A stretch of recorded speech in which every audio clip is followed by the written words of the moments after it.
V9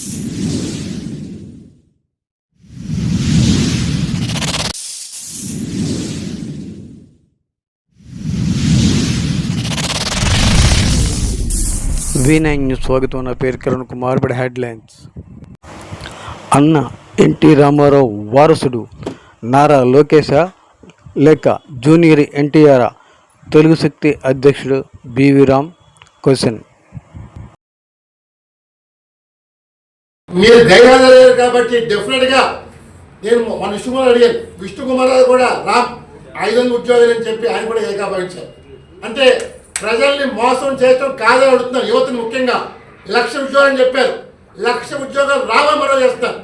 ఒక హెల్పర్ల post కోసం మీరు ఆ కంపెనీని తేవటం రేపు భవిష్యత్తులో అది ఆ ప్రాంతం మొత్తం శ్మశానంగా మాత్రం మనం చేస్తాం. మరి ఇప్పటికైనా సరే లోకేష్ గారు సమాధానం చెప్పాలని అడుగుతున్నాడు. ఎందుకంటే ప్రజల్ని మీరు బలవంతంగా రుద్దుతున్నారు. అభివృద్ధి కాకుండా ఈవేళ స్పెషల్ ఫ్లైట్లతో ఇష్టపడి తిరుగుతున్నారు. అభివృద్ధి మీరు ఏం చేస్తారని అడుగుతున్నాం. దాన్ని ఇప్పటికైనా సరే మారమని చెప్తున్నారు. గూగుల్ డేటా సెంటర్ వల్ల ఎటువంటి ప్రయోజనం లేదని మనం చేస్తాం. అలాగే మొన్న మహానాడు ఏదైతే మేము రద్దు చేయమని ఆన్లైన్ చేశామో దాన్ని టీడీపీ జాతీయ అధ్యక్షులు గారు ఆన్లైన్ చేయటం నిజంగా హర్షించే విషయం మనం చేస్తాను. ఎందుకంటే ఈరోజు పెట్రోల్ డీజిల్ కొరత చూసాం. మళ్ళీ ఈవేళ మళ్ళీ 90 పైసలు పెంచారు. మొన్న 3 రూపాయలు పెంచారు. ఇప్పటికే రాష్ట్రం దేశం చాలా క్లిష్ట పరిస్థితులు ఉంది. దయచేసి దుబారాకు వచ్చిన మాని అభివృద్ధి కోసం చూడమన్నాను తప్ప ఈరోజు మీరు అభివృద్ధి పక్కన పెట్టి మెహర్బానీలు ఆర్భాటాలకి దింగే పోతున్నారు తప్ప ఇంకోటి కాదు. నేను ఫైనల్గా చెప్పొచ్చేది ఏంటంటే తెలుగుదేశం పార్టీకి భవిష్యత్తు ఉండాలనుకుంటే అది కేవలం జూనియర్ ఎన్టీఆర్తో సాధ్యం. ఎన్టీఆర్ విస్మరిస్తే మాత్రం డెఫినెట్గా మీరు కానీ ఎవరు ఆపలేరు. డెఫినెట్గా రేపు 2029 ప్రపంచం ఎన్టీఆర్ వైపు వస్తుంది. డెఫినెట్గా ప్రజలు కోరుకుంటున్నారు. ఇప్పటికైనా మీ మైండ్ సెట్ మారమని చెప్పి లోకేష్ తెలుగు శక్తి చూపడుతున్నాం. జై హింద్. ముఖ్య ఉద్దేశం ఇవాళ ఆంధ్రప్రదేశ్ రాష్ట్రంలో ఎన్టీఆర్ వారసులు ఎవరనేది ఒక చర్చ నడుస్తుంది.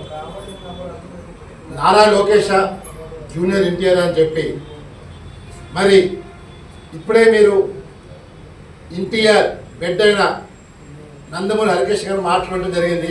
సో జూనియర్ ఎన్టీఆర్ గారి పేరు తన తాతగారే స్వయాన ఎన్టీఆర్ నా అంశ కాబట్టి నా పేరు ఎన్టీఆర్ పేరు పెట్టాలని చెప్పి ఆయనే చెప్పారు. సో ఇది చరిత్రలో ఎవరో మాత్రం విషయం మరో చేస్తాం. మరి ముఖ్యంగా మరి ఈరోజు మరి నాడు 2009 వరకు ఎన్టీఆర్ ఉన్న ఎన్టీఆర్ గత 16 సంవత్సరాలుగా మరి పార్టీకి దూరంగా పెట్టబడ్డారు. ఇవాళ అవసరానికి వాడుకొని ఇవాళ పక్కకు పెట్టారు. ఇవాళ నిజంగా ఈ రోజుకి కూడా మొన్నే చూసాం, బెంగళూరు వెళ్తే ఆయన ఫాలోయింగ్ చూసాం. పక్క రాష్ట్రంలో కూడా పోలీసులు కంట్రోల్ చేయలేపారు.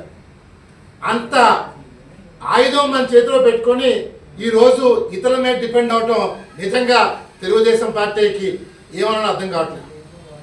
మరి వేళ నారా లోకేష్ జూనియర్ ఎన్టీఆర్ ఇద్దరి మధ్యన డిబేట్ పెడితే ప్రజలు ఎన్టీఆర్ వైపే మొగ్గు చూపుతున్నారు తప్ప నారా లోకేష్ మొగ్గు చూపట్లేదు.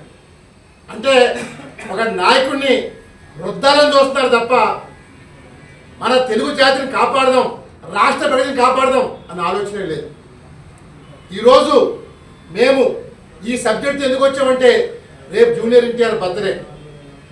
రేపు రాష్ట్రంలో మొత్తం యావత్ రాష్ట్రమే కాదు తెలుగు రాష్ట్రాల్లో అంటే కర్ణాటక తమిళనాడులో కూడా ఒక అద్భుతంగా చేయబోతున్నారు, అఠాసంగా చేయబోతున్నారు. మరి మేము ఒకటే కోరుతున్నాం, ఇదే పరిస్థితిలో రేపు కానీ 2020 ఎలక్షన్కి వెళ్తే మీరు గెలవగలరని అడుగుతున్నారు మిస్టర్ లోకేష్. ఈరోజు మీరు సింగిల్గా వెళ్ళగలరని అడుగుతున్నారు, వెళ్ళలేరే. మరి అలాంటప్పుడు ఎందుకు లోకేష్ ఎన్టీఆర్ దూరం పెట్టారని చెప్పి డైరెక్ట్గా సూటిగా నిన్నే ప్రశ్నిస్తున్నారు.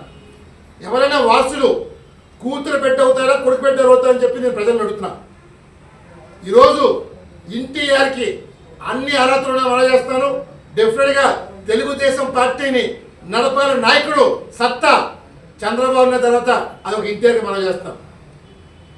మరి ఇవాళ రాష్ట్రంలో ఇంత దయనీయ పరిస్థితిలో ఇవాళ ఉన్నారు అంటే నిజంగా నేను ఒకటే కోరుతున్నాను, తెలుగుదేశం పార్టీ కార్యకర్తల్ని యువతని మొత్తం అందరినీ ఎన్టీఆర్ కావాలా వద్దా అనేది తేల్చమని చెప్పి ప్రజల్ని కోరుతున్నా. ఎందుకంటే ఇది ప్రజాస్వామ్యం. నాడు ఎన్టీఆర్ పార్టీ పెట్టినప్పుడు ఒక లక్ష్యంతో ఆశయంతో పెట్టారు.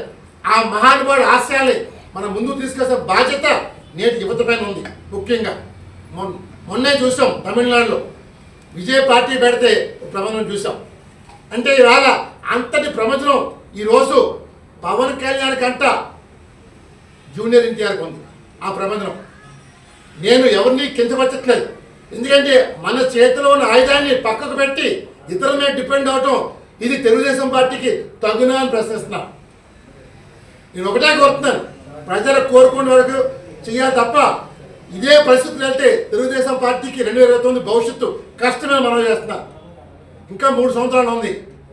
అందువల్ల ఇప్పటికే మేలుకోమని కోరుతున్నాను. రేపు జరగబోయే మహానాడులో నేను కార్యకర్తలు పిలిపిస్తున్నాను. ఆలోచించండి. ఎందుకంటే మన చేతులు ఆయుధం పెట్టుకొని ఇతరుల మీద డిపెండ్ అవటం ఇది ఎన్టీఆర్నే అవమానపరిచి మనం చేస్తాను. ఎన్టీఆర్ ఎప్పుడు డిపెండ్ అవ్వాలా, సింహంలా బతికారు, సింహంలాగా పార్టీ పెట్టారు. ఎవరైనా నాడు కాంగ్రెస్ పార్టీ చీల్ చందాలిచ్చారు.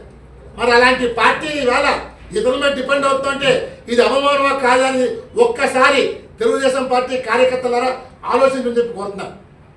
అలాగే మొన్న 17వ తారీఖుని నారా లోకేష్ గారిని గూగుల్ డేటా పైన చర్చకు రమ్మని చెప్పడం జరిగింది. ఎందుకంటే గూగుల్ డేటా ఒక పెద్ద స్కామ్ మనం చేస్తున్నాం.